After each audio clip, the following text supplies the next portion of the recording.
Greetings, good people. Welcome back to part two of the Ganesha reading. If you came back, thank you so much, because part two is just as vital as part one. I do want to say I'm sorry that the phone did cut off, prompting me to have to do a part two. But for those of you who have returned, thank you so much. May you receive all the energy back tenfold. Okay, so I had stopped with priorities, and just to wrap that up, because I'm actually going to pull three more Ganesha cards. Okay, but just to wrap up priorities, I was strictly speaking on the fact that your priorities will change. The trajectory of your responsibilities will look different now. Okay, you tend to lean more toward being focused on things that are going to feed your soul, feed your mission, feed your journey. Okay, a lot of people begin to tap into their spiritual gifts and skills once they, make the dedication to stay diligently on their path. So where you may have been focused on, some hobby, okay, that you used to do, well, that may shift now, okay, and that hobby may take a second or a back seat to some spiritual gift that you feel more inclined to do at this time. So priorities will change, okay? Priorities will change.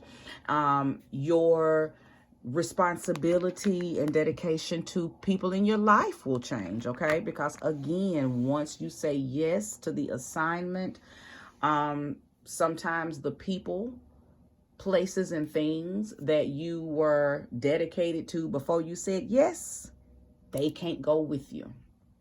Okay, sometimes that's an easy shift for people. For others, it's hard, because a lot of times we come onto the path, or we enter onto the journey, sometimes attached to people, places, and things from the past or from our current reality.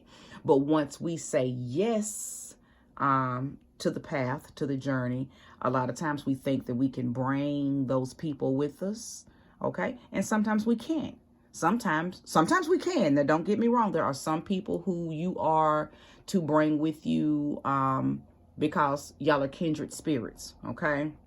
But a lot of times that's not the case. And you tend to have to make a decision on, do I move forward and stay focused, on the path that is, for me, or do I put my path on the back burner and continue to feed people, places, and things outside of me? So I think a lot of times that's where people get, that's that cross in the road, okay, that a lot of people come to, that fork in the road, and they don't quite know what to do. I am a firm believer. Now, this is my personal opinion. It is divine, but nevertheless, it is my personal opinion that when you come to that fork in the road and you have to choose you and your path over friends, family, co-workers, jobs, or whatever you was putting a whole lot of energy and time into before you said yes to the path,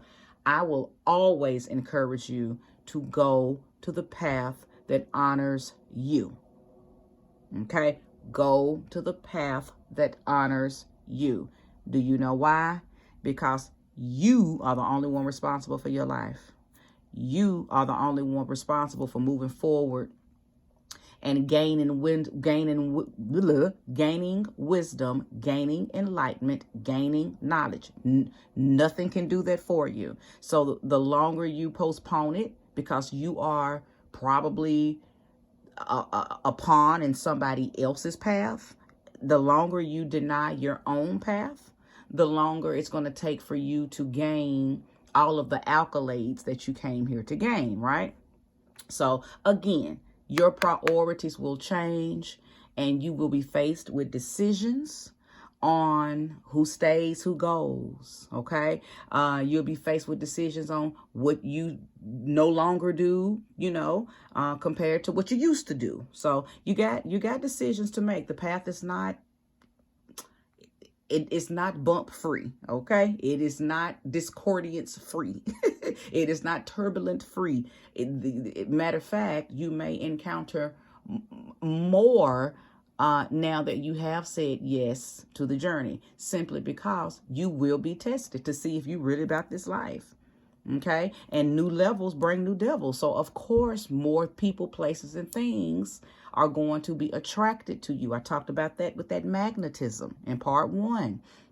Once you become magnetic, you do attract, because saying yes to your path is will definitely make you magnetic. Okay, so you will attract all types of tests, but never forget that the problems outside of you don't stand a chance against the remedies and the solutions and the answers that you have inside of you. You just have to learn to pull them to the front. That's one reason why guides, angels, deities are available to us. Okay, and just really briefly, for those of you who may begin to study and research Ganesha, okay, he is best worked with on Wednesdays. I have personally had awesome results working with orange candles when it comes to Ganesha.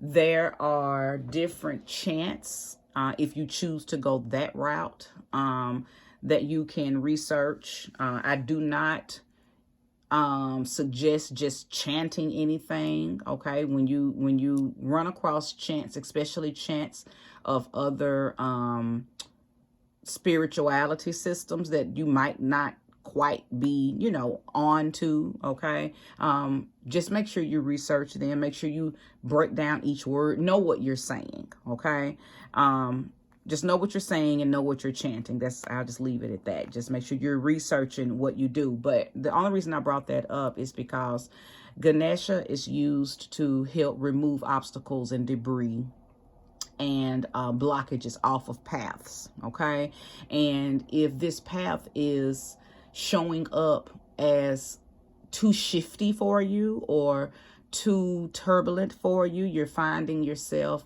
bumping into stuff, okay, metaphorically.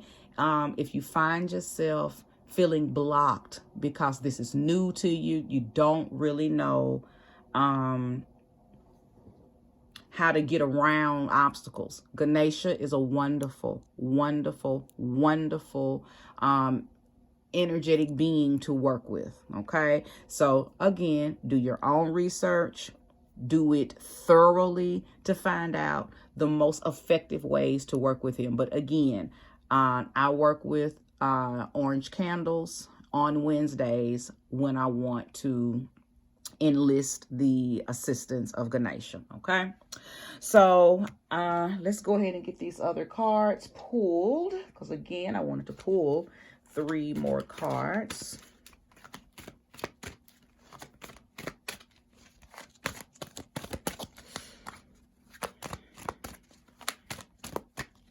Okay. Belonging, harmony, beginnings. Ashe. Belonging. Just want you to see the art. I just love the art on these cards. Look at that. Okay. Harmony. And beginnings.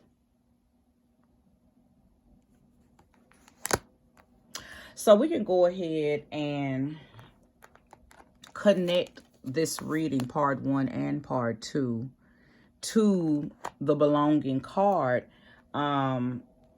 easily and effortlessly. Well, I can anyway, because I understand the need to connect to like-minded people when you enter onto the journey is it's going to be essential. It's going to feel like it's a deep-seated need, okay? Because you're going to outgrow. I'm telling you this now. It may have already happened, and if it has not, prepare yourself for it. The journey, the timeline and the time frame on the journey is quite different than just your regular everyday to day life. What do I mean by that? Once you say yes, almost instantaneously, you're going to feel like you have outgrown the people around you. Okay. Some of that is going to feel exhilarating because you're going to be learning so much and growing so codependent on thyself. You're going to feel your ability to connect with earth and connect with nature and to connect with the elements. You're going to feel your ability to co-create with the universe. You're going to feel that, and all of that is going to feel nostalgic. It's going to feel euphoric. But there's also going to be a part of this that's going to feel lonely, because not everybody around you is going to understand what it means to manifest. Not everybody around you is not going to understand the law of attraction. Not everybody around you is going to want to study universal law. Not everybody around you is going to understand the law of mentalism. Some of the people around you are going to be so stuck in their narratives and into their programs that they may begin to mock you. And you may feel that's when that black sheepish energy starts to kick in. Because some people are born the black sheep of the family, and some become the black sheep of the family because they, at a later point in life, decided to take a different route than the people, places, and things that they've been around all their lives, right? So that sense of belonging will begin to settle in, and it's going to be times where you're going to feel absolutely isolated. Okay? Absolutely isolated. I'm here to encourage you to invite in your guides to assist you, to invite in your angels, okay? Because if you guys only knew how important it was to have a beautiful kinship, a beautiful connection with your spirit guides, you just wouldn't be worried about the people. Like right now, you would drop everybody. I would willingly trade in everybody for my spirit guides because they're more helpful. Okay. You know, the humans aren't as helpful, but I just want you guys to understand, you know, that you're not alone.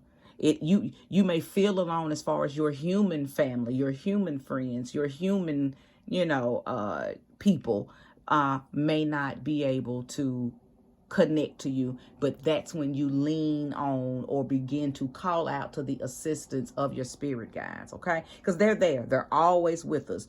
And the only way that they will show up and show out is if we call out to them. Otherwise, they do not infringe upon our free will. Okay? It's almost like somebody who respects your home, so they don't pop up unless they're called, right? Or unless they ask you, hey, can I come over? Well, in this instance, spirit guides will never just pop up on you, even though they're always there, but they'll never peekaboo you, okay? They're going to show up when you call for them, okay? They're not intrusive. They're not intrusive. So just know that you're not alone, okay? And that sense of belonging that you're going to feel, just understand that it's natural. And that's when you begin to tap into your higher spiritual guides, okay? So fret not because you will. I'm telling you now, you will come upon that feeling, and when you do, that's the signal, that's the indication. Oh, it's time for me to begin to reach out to my guides. Okay, now there may be a few people around you that will resonate with you, because guess what? As we learn, we teach. So a few of those people may stay because they're going to be intrigued by what what you're learning. But a few people also may stay, which will be, there may be some trickster energies. Those are going to be your hecklers. Those are going to be the ones that are going to mock you. So just make sure you know the difference between, and I said this in part 1, make sure you know the difference between divine energies that are around you that are very proud to see you level up, so they want to learn and know what you know, versus the people who are there just to mock and pick, okay? The trickster energies. Okay, so be keenly aware of that and immediately get those people out of your life, because it's those type of people that make people question themselves, that make people question their journeys. And if you are so easily, if you lose faith in yourself that easily, then you're going to have to go back to the drawing board, because you won't be strong enough to withstand some of the other things that come along with the journey. Okay. So the next card being Harmony. Beautiful card, beautiful card. A lot of things on this journey are going to make you go back and visit things that happened in your past. Don't be afraid of that. Okay. Now, I know this easier said than done, because everybody's past was different. Everybody experienced different stuff. Some people experienced horrible things, where some people didn't experience much of anything. So I know saying that isn't necessarily the easiest thing to say, but I will tell you this. Your spirit guides, your soul guides already know. Or let me say this, your higher self already knows what your lower earth self has endured. It wants you to face it so it can help you fix it. It wants to harmonize your chakras. It wants to harmonize your energy fields. And it's going to start with that root chakra. The root chakra always has everything to do with childhood, home, parents, your beginnings. Okay. So understand when that stuff is happening, when those things begin to bubble up, and maybe thoughts that you had suppressed a long time begin to project themselves through people, places, and things and experiences, it's only because it wants to transmute it. It wants to alchemicalize it. It wants to transcend it so you can use the power. You can turn the pain into power. Okay, just pretty much. It wants to help you transmute that pain into your magic. So harmonizing yourself, harmonizing your body, tapping into your light and your dark, and understanding how to walk with both. All of that is a part of the journey. Okay, every facet of that is a part of understanding thyself. Okay, so the last card is beginnings. I know that the spirit of Ganesha is here. Okay. Many ways I know. For one, I get a feeling. I know when my guides are here, I get it's like an electric bolt that goes through my body. So I know when other energies have entered into my energy field. But the reason I even brought that up is the fact that this was the last card. Because if you watched part 1, I was only encouraged to pull 6 cards. And then the phone cut off, and then I had to come and do part 2. And I was told right then to go ahead and pull 3 more cards. So the fact that the beginnings card was the last card that came out, I like that, because it shows me that whomever resonates or is resonating with this reading, I feel like the majority of you this is new to you. This is your journey, is a new beginning. Now, a few of you are realigning. Some of you already know this stuff. Maybe you got off track and you're trying to get back in alignment. But I feel like most of you, this is new to you. Okay, you're new to the journey. So this is a new beginning for you. Okay, and a lot of times this is the beauty about starting something new from a spiritual aspect. You're a baby. Well, what happens when a baby is learning how to walk? Everybody around that baby is going to run to the baby's rescue when the baby falls, right? Or the baby's going to have somebody's hand to hold, or the baby is going to have some type of little willy-dilly thing that it can hold on to it as it's learning how to walk. Well, no different than people who are new to their journey. You have your guides there holding you up when you don't even know it, providing you with protection and guidance when you don't even know it. Okay, so being fresh, being a freshman, being a newbie on this journey comes with so many perks. Okay, a lot of times you have a brand new excitement, you know, when you're on a new journey. I've been on this journey for a very long time. So some of the new things that I learned, I don't get excited about it because it's expected now, right? But in the beginning, every little thing I learned was just, I was giddy. I was so excited. I mean, I would stay up. Sometimes I didn't even sleep because I would just stay up either reading or listening to different lectures from very renowned metaphysical teachers that I loved, and just some of the stuff that I was learning. And even when I was just meditating, and some of the downloads and transmissions that I would get from my own star family would just, I'm telling you, the excitement that you have in the beginning is the steam that keeps your boat going. Now, I'm not saying I've lost that steam, but see, I've graduated, I've elevated. So see, now I give that steam to people. My job now is to teach, but I tell you, it's a beautiful feeling. It's a very, very, you just feel ignited from the inside out at the beginning. Okay. So the fact that this card came out lets me know that some of you, most of you are new, and you have so much to look forward to. Okay. So many opportunities to look forward to, so many manifestations, tapping into your own magic. Some of you are about to tap in to literally your own personalized mojo. You know, maybe all this time you've just been taught to pray, or you've been taught, you know, you may be online and you might have seen a little magic spell and may did it, and it may even worked.